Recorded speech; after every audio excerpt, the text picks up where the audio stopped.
I want to talk to you a little bit about change, leading through change. How many of you guys could agree that the only thing constant in life is change? Everything's changing around us. The way you do business changes. The regulations around how we do things change. Right? Mandates around us that get enforced on us. Those things change. And so change is inevitable. But one of the things that you can absolutely be certain of is that you can move forward in change. And I believe that if you get things right and you hold on to who you are, you could really lead through change and create and cultivate this amazing opportunity to be that person that really initiates change. I've been the odd person in rooms where change happened and everybody's like, oh my God, that's the worst thing that could have ever happened. And you can feel the energy get drawn out of an atmosphere. And I was the one that said, well, what can we do through change? How can we turn this around, and how could we be leading and be on top in the midst of this change that may be unprecedented? So I want to start with a couple of truths about change and a couple of lies about change, because there are definitely some truths and some lies. The first truth about change is nothing is as permanent as change. Right? So change is permanent, but everything else is not very permanent. The second truth is that change is constant. It happens all around you in your personal environments, but also in the professional environments. And the third one is everything changes. Everything around you can change, will change, and absolutely when you think you're comfortable, it will change. And the fourth one is that change is inevitable. We can't change it. We can't force it. We can't manipulate it. We can't pay money, right, to get it to stop changing. And then the last truth on there, which is a bonus truth on there, is change is a principle of life, and it happens since you started breathing. And so those are some truths about change. But here are some lies that we can combat about change. Number one lie is that change means something is wrong or something failed. Not every change is initiated because something failed. Sometimes change has to happen because of the evolution of what we do. The second lie about change is not a punishment. Sometimes we've been brought up, maybe in the way that we've been brought up in family or life and even in business, is we feel that change has been maybe a punishment, right, on something. Number three is change only happens to you. How many of you guys ever felt that way? Like every time I come somewhere, it's change happened. It must be because of me. Well, change is not because of you. You're not powerful enough to be the emphasis of change, but you're also not the thing that needs to be changed because there's something wrong in you.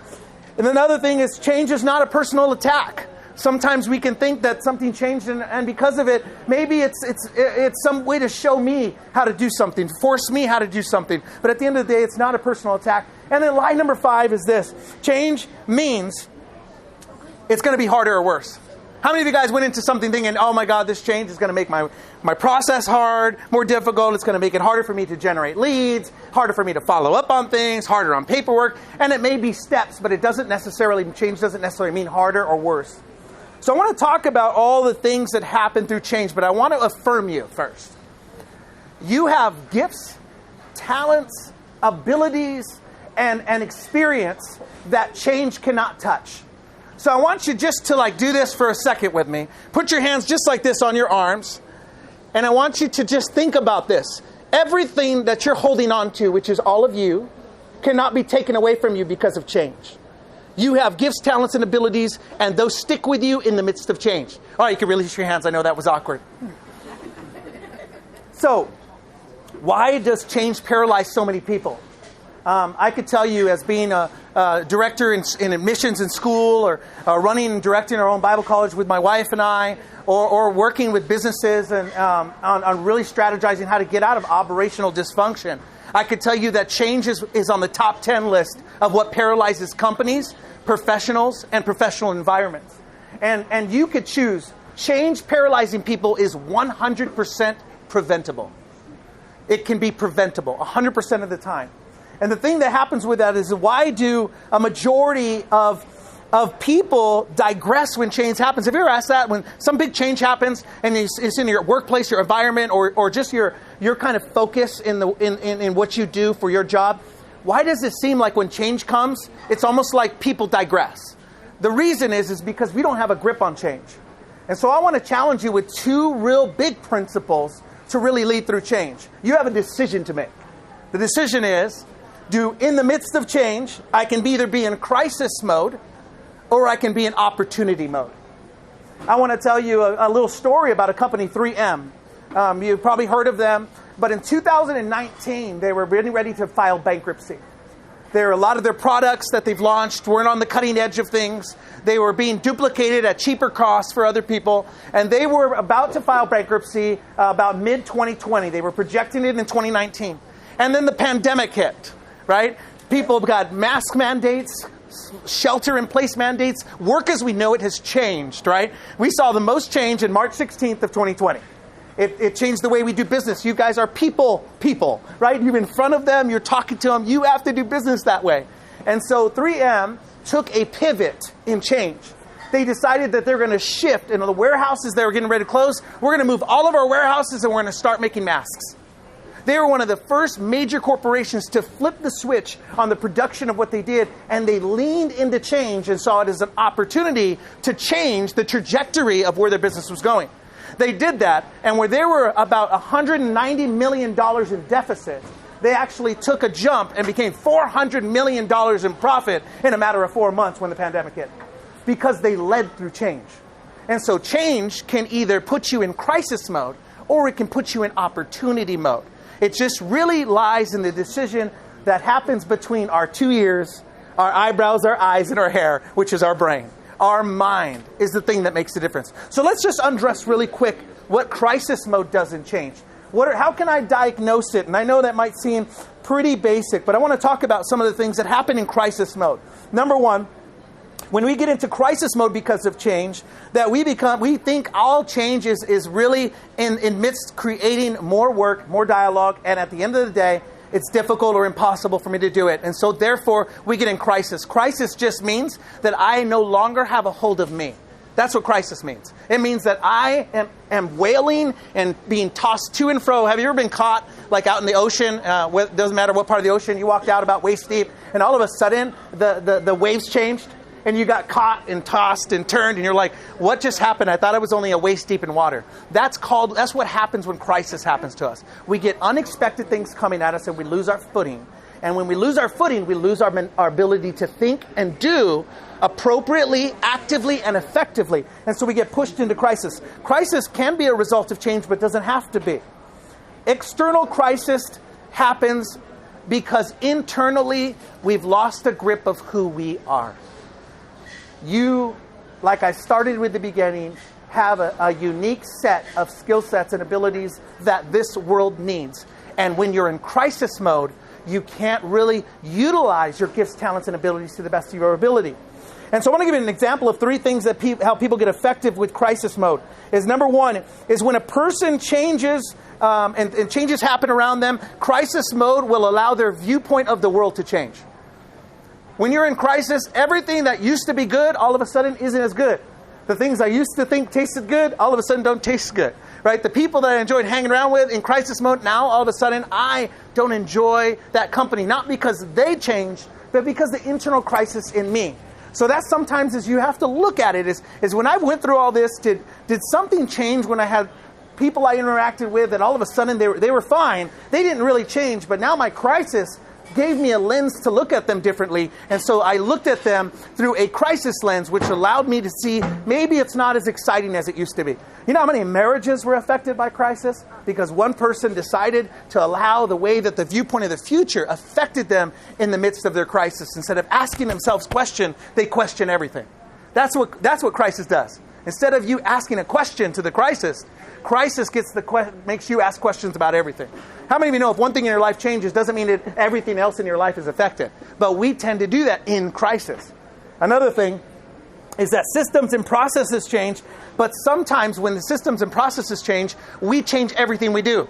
You know, so one little thing could have happened, but in crisis mode, when something changes and we start to evaluate everything and we start to change everything, your habits and behaviors made you successful then. One change in crisis will make you reevaluate everything. And that shouldn't happen. We should stay consistent. We should stay doing the things that we've always done to accomplish what we've already been accomplishing, regardless of change. And so crisis can get one thing that could be the question, and it can make you question everything in crisis. The last thing is it will change your habits or behaviors. You don't want, if something worked for you in the last season, I want to promise you this. If one thing changes, those habits and behaviors don't have to all change. And so you want to continue to do the things that always made you successful. Add the thing, maybe a little thing that you needed to do to address the change, but don't change everything in the midst of crisis. Crisis is being tossed to and fro like that wave. And so we have to be able to get our feet under us as fast as possible and keep doing the habits and behaviors that we've always done. So I want to get into this, and this is the last segment of the, crisis is sucky, because it is. But crisis can change even the best people, even the most top performers in any industry, and can really bottom them out when they allow the things that happen around them that are shifting to shift who they are. And when you shift who you are, what happens is you will always digress. You will always be paralyzed. You'll always be frozen.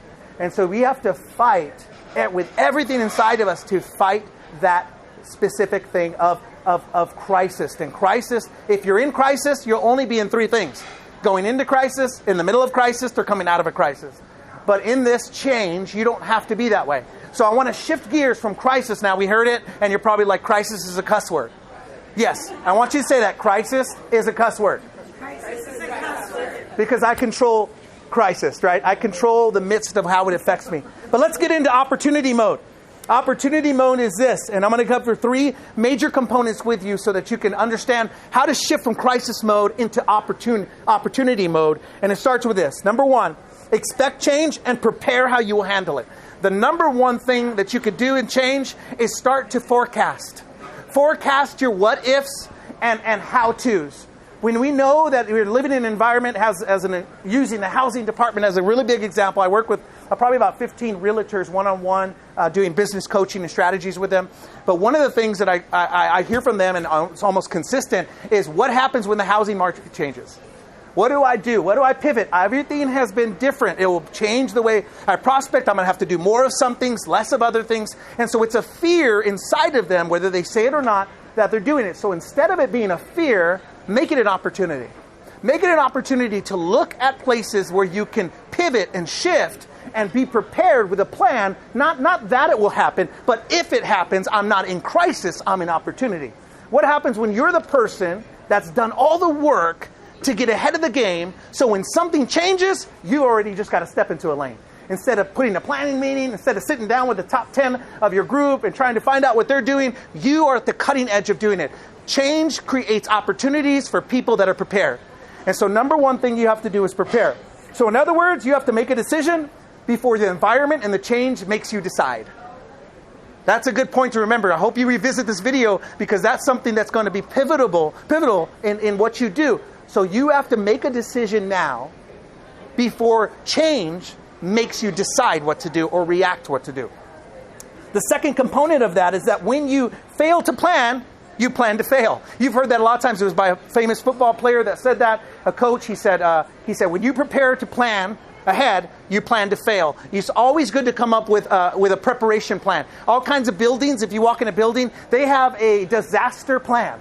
So if something comes outside of them, they have a path to go through, they have a door, they have a protocol. And so I don't want you to invest 80% of your time to come up with a disaster change preparation plan, but I want you to invest a little time when worry comes in your mind. Instead of investing in that worry, invest in how to prepare so that you can shift lanes if change happens.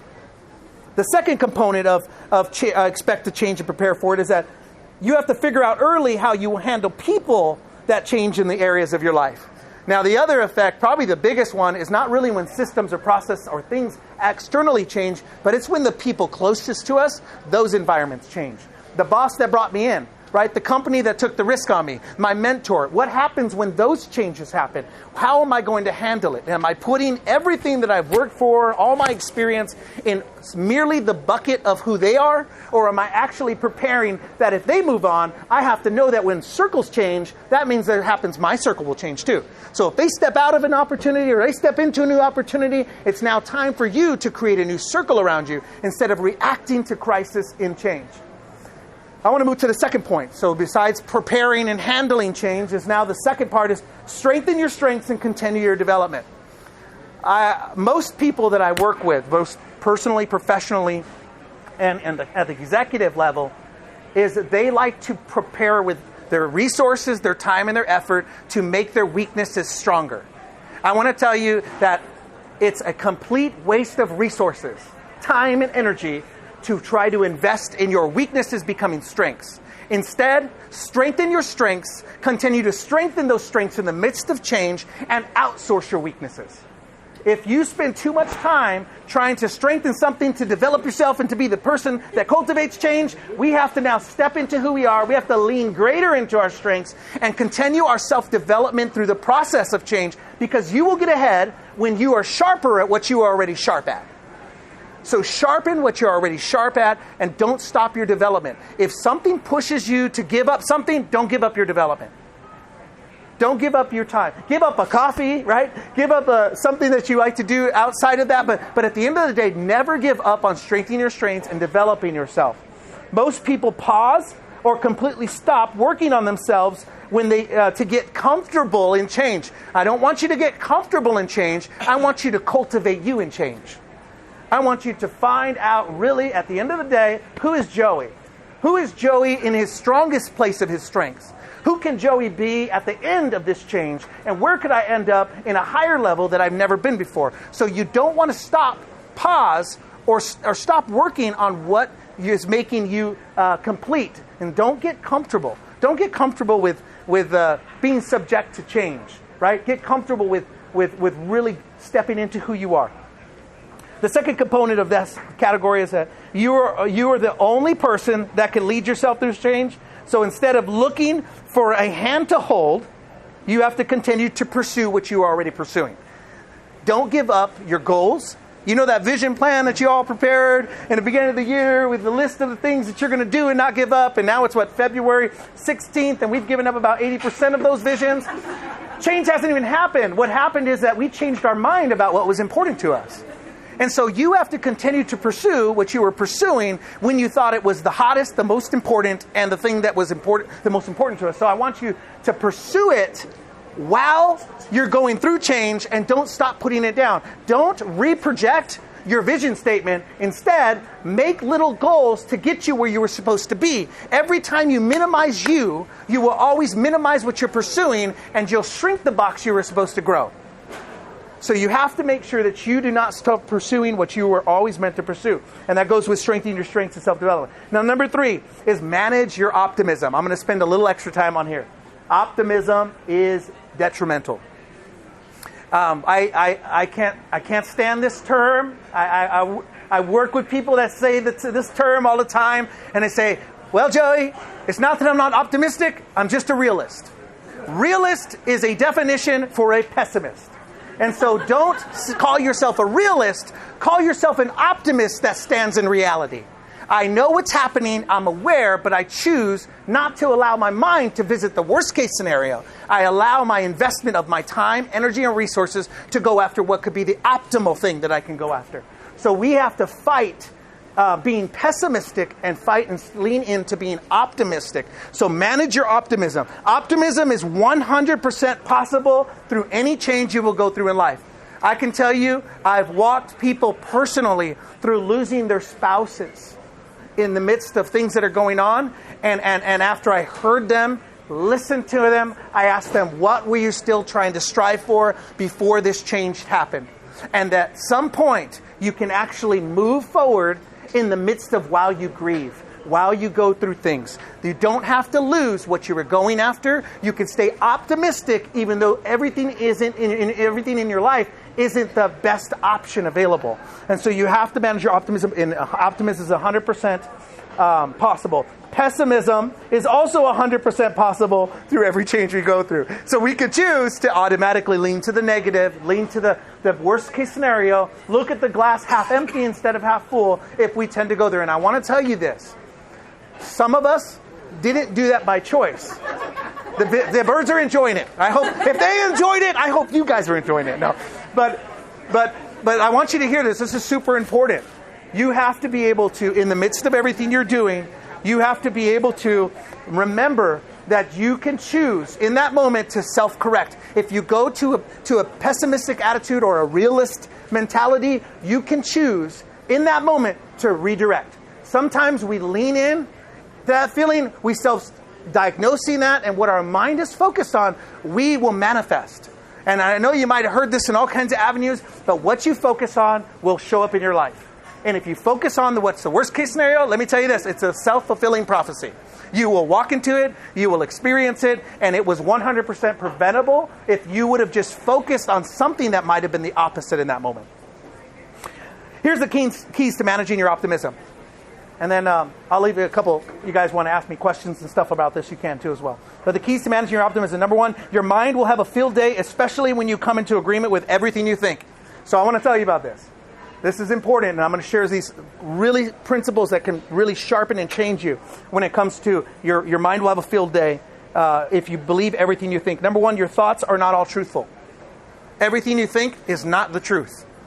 It might be a fact that you see, but every fact isn't a truth about your life. And so your mind will take little baby truths, smudge it around all kinds of emotion, and call it a truth in your life. And we have to refuse to come into acceptance with the things that aren't the best for us, even if they might have a smidge of fact tied to them. Number two in that is your thoughts are not all helpful. Come on, everybody can raise their hand on that. We know my thoughts are not all helpful. Some of the things that you think is stinky thinking, right? There are things that we think that are not helpful to my life, not helpful to my business, not helpful to what I do. And so we have to get a grip on what we're doing and what we're thinking and really ask ourselves this question. Is that helpful? We're not disregarding the feeling or the thought. You have to give your thought a voice, but you don't give your thought the steering wheel, right? So we have to say, is that helpful and is that truth? And if I can answer that by saying, no, that's not helpful, I can put that little thing in the trash can, or I can put that little thing on a bookshelf and say, I'll revisit you if you become relevant someday. But right now, it's not relevant, not helpful. And the third component of the mind side of it is your thoughts are not all thoughts are motivating. Come on. I wake up in the morning, I'm supposed to probably be eating right and exercising, and then my mind's like, well, you know what? You have a really hard day today, and you have some other things to do, right? They may not be on a timeline, but my thoughts are not always motivating me towards my goal. My thought patterns are tied up with three things: your mind, your will, and your emotions. And so your emotions will always tell your mind what to think, and what you think about will assess your will, and you'll do them. And so we have to realize that our mind is a powerful mechanism, but we have to keep it in check sometimes because it's not always right and truthful, it's not always helpful, and it's definitely not always motivating. Number two in that, the keys, is your words form your world, and most people don't manage their optimism will shrink their worlds. You will shrink your world when you don't manage your optimism right.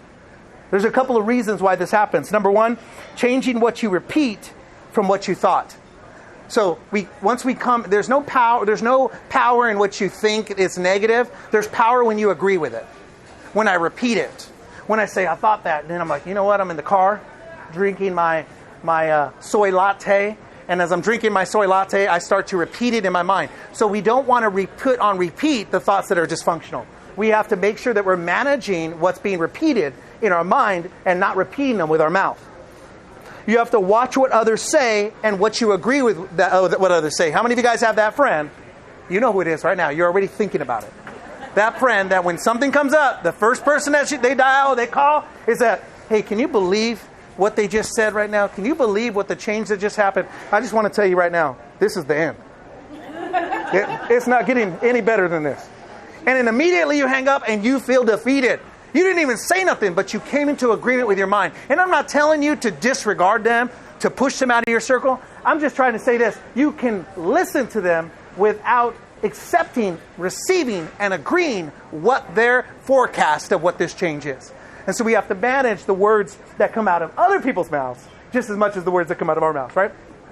You have to change the words that you are in, while you're in processing mode, and this is this is a key thing. So I'm going to give you some real examples. When something comes up, we can naturally go to this. This is the worst. Anybody ever said that? Come on, don't lie. I've said it before, right? Or we say this: I won't be able to. Something changes, something comes up. I'm not going to be able to do this thing. Or now I'm going backwards. Right? Those are some of the things that we say while we're processing. I'm not saying that you're being pessimistic, but our words are really giving a forecast to ourselves where we're processing, and we're telling ourselves to either move forward in process or we're telling ourselves to go backwards in process. So I want to challenge you to change your language. So instead of this is the worst, I want you to say, I wonder if I can turn this around.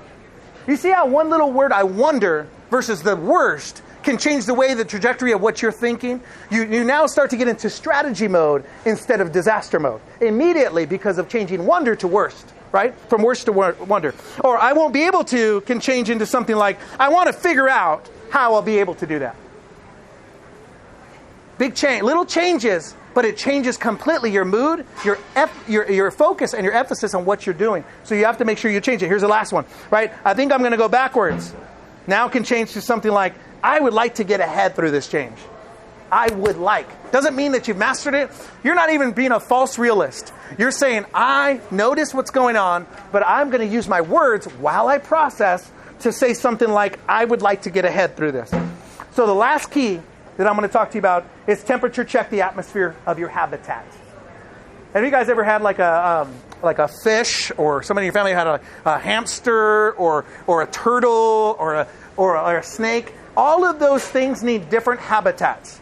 Some of them need more light, more moisture, more heat, more cool. Some of them need water. Some of them need dry atmospheres. And at the end of the day, what happens is that we don't realize the habitat that we're adjusting to. You're made to be a temperature changer, not an adapter to a habitat in the midst of change. And so you have to protect your habitat by protecting the environments that you choose to be a part of. And I will say this, maybe the environment you're in, you have to be in because of your obligation at that moment. But you can choose to be a focal point of changing the habitat by changing the words you choose instead of accepting the habitat around you, right? And so sometimes this looks like, what circles are you talking about? At the coffee pot? At the water tank where I'm filling up my water bottle?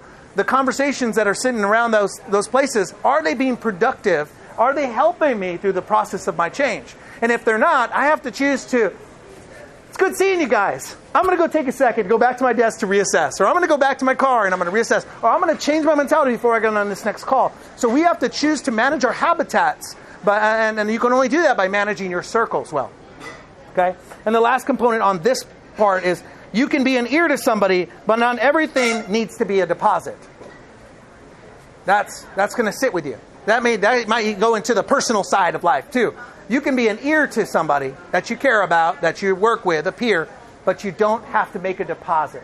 It's your choice what you deposit. Some things go from your hand and you hand them off to somebody else, or you hand them off to whatever. I heard you, I love you, but I don't need that in my life, so I'm going to change it. But most of us deposit things we're supposed to hand off to somebody else. Or we deposit things that are supposed to be trashed, right? In essence. And so we have to make sure that we're managing our habitat by doing that. You have the ability to get ahead during this change. You are strong enough to endure anything that you might face. That might be some of you that need to write that down. You are strong enough to endure anything that you might face. Doesn't matter what comes up next in life. You're strong enough. You have experience. You're still here. You got breath in your lungs. You walked here on your own accord. You walked into this building. You're choosing to be a part of a community, right? That is all thinking forward, moving forward. And you have that within you, so you are strong enough to endure the next change. Your hands are the steering wheel to your future. Lead yourself through change. You have a choice of where you put your hands, your mind, your words.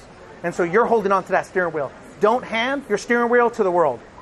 Don't hand your steering wheel to what the economy says. Don't hand the steering wheel to anything else that might go around, the circles and habitats that surround you. You take a hold of that bad boy and you steer it. You take it into the place that you're choosing to go. And if it's not for your future, then you need to make the turns you need to. But at the end of the day, you don't ever want to say, I failed because I succumbed to the environment. You want to say, I failed momentarily because I tried. Because if you tried and failed, you have the energy to get back up again and try it again. But you have to have the wheel in your hands. And my last question is this for you. Is at the end of the day, change is coming. What are you going to do with it? What are you going to do with it? What are you going to do with the change? What are you going to do with the change in the work environment? What are you going to do with the change in your personal life? What are you going to do with the change in your professional life? What are you going to do with the change? Because at the end of the day, you can move into crisis mode or you can move into opportunity mode. But I want to remind you of the answer. The answer is you're the answer for change. So you might as well lead through it instead of succumb to it. Thank you for giving me time. I appreciate it. You guys get the recording. Thanks to Tomas. And thank you guys for allowing me to come be a part of this. I love it. It's pouring into me as I'm pouring out to you. So I'll stick around for a little bit. You guys have any questions for me? Coaching related stuff. I love to work with realtors. It's passionate. I love what you do. It's making it different in the economy. It's making it different in the things around us. So thank you for everything you do.